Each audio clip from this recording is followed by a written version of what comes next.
Gentlemen,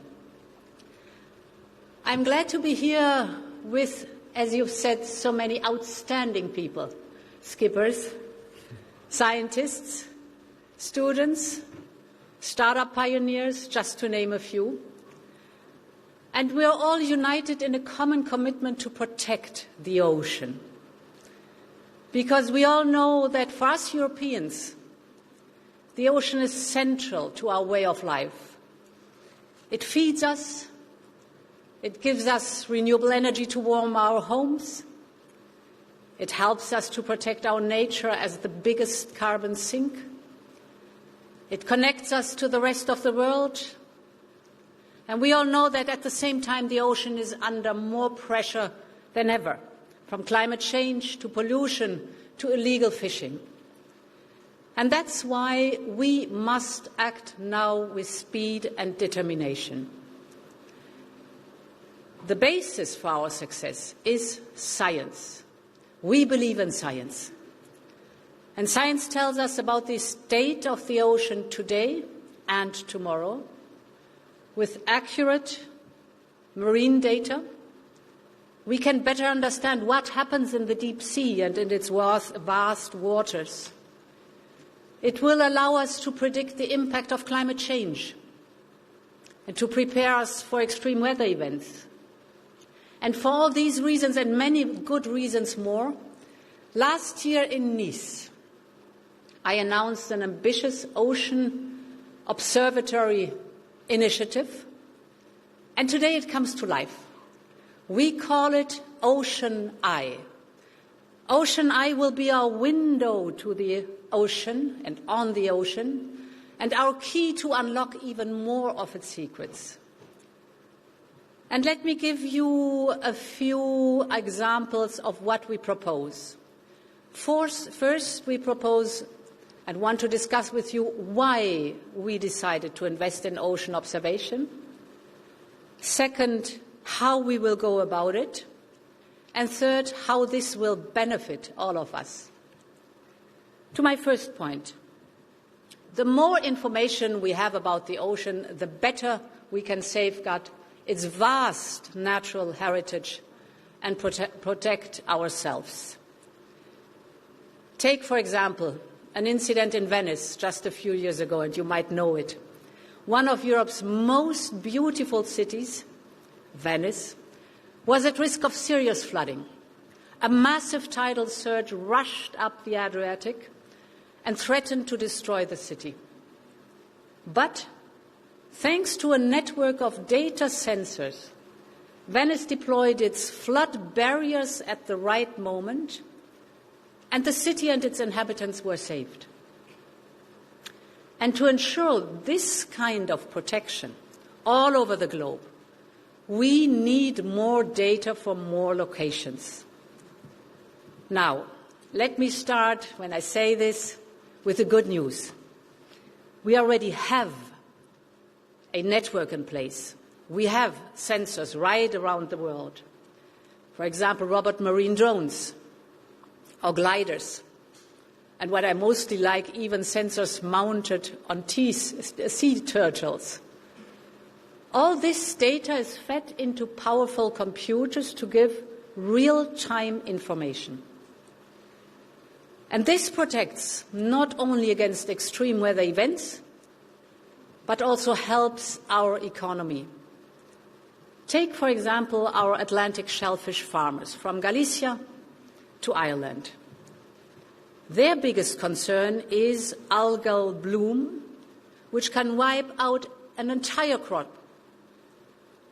Now we can use satellite imagery to forecast the bloom weeks in advance, and this gives our farmers the opportunity to protect their stocks and their livelihood.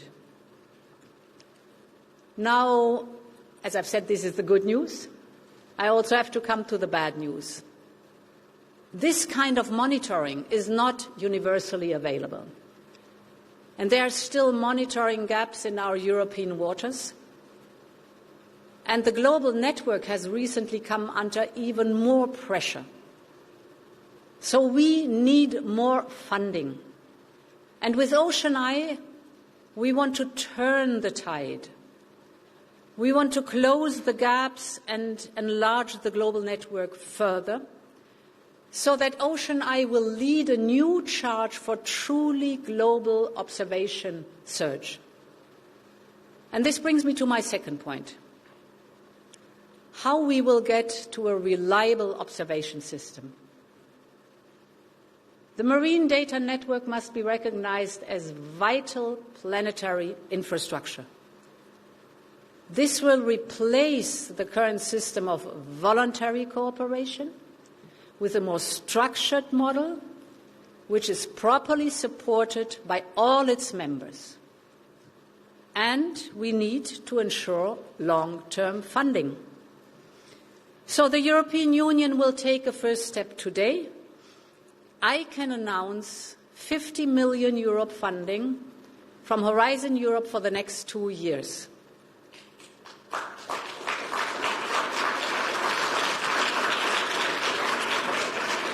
This is a first step, and in addition, we need commitments from our member states and trusted partners around the world. So today, we are launching an international alliance.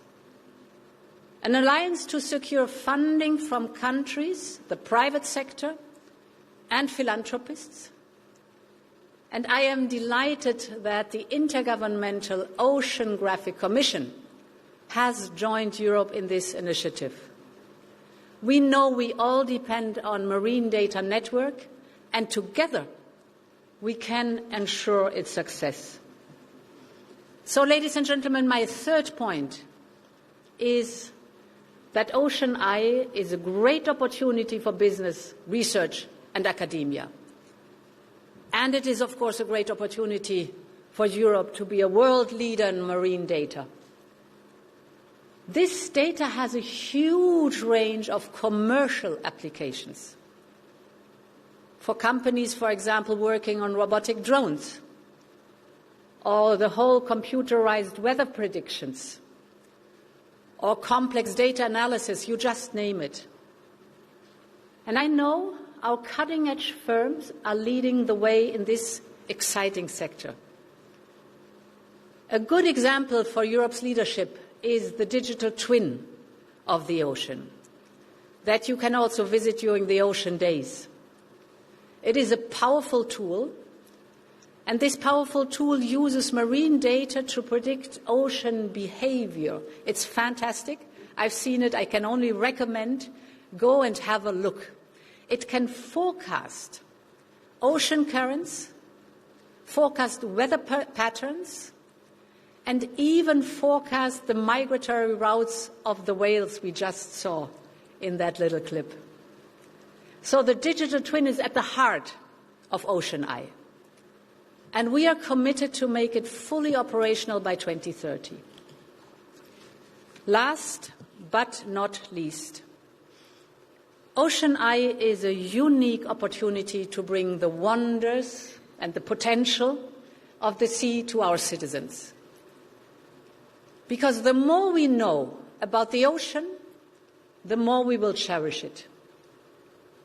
And perhaps in a few years, we can share its wonders on a board of our own European research vessel. That would be my dream, to have an own European research vessel. Let's work for it.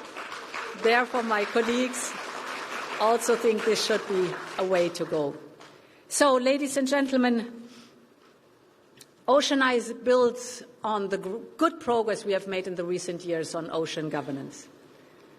Nearly 10% of the ocean is now governed by marine protected areas. That's good, not enough. We have launched the Ocean Pact with clear targets for conservation and economic growth. We have made a breakthrough with the High Seas Treaty to protect deep sea waters. We will adopt the Ocean Act later this year to support OceanEye and will provide a clear governance structure. So, you see there's a whole system, governance system in place. We need more, as I said, but now we need all our support, your support and other support. In the week ahead, Commissioner Cardis will reach out to the potential partners inside the European Union and outside the European Union, basically to ask to pledge your support. By your, I mean the wider community and the wider community's funding. Basically, our call is help us to preserve our ocean for many generations to come. Long live Europe and welcome to the Oceans Days.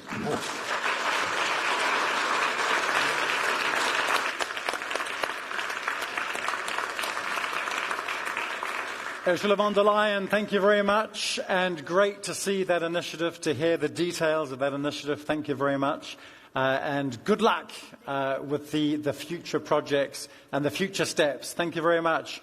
Ursula von der Leyen, thank you very much.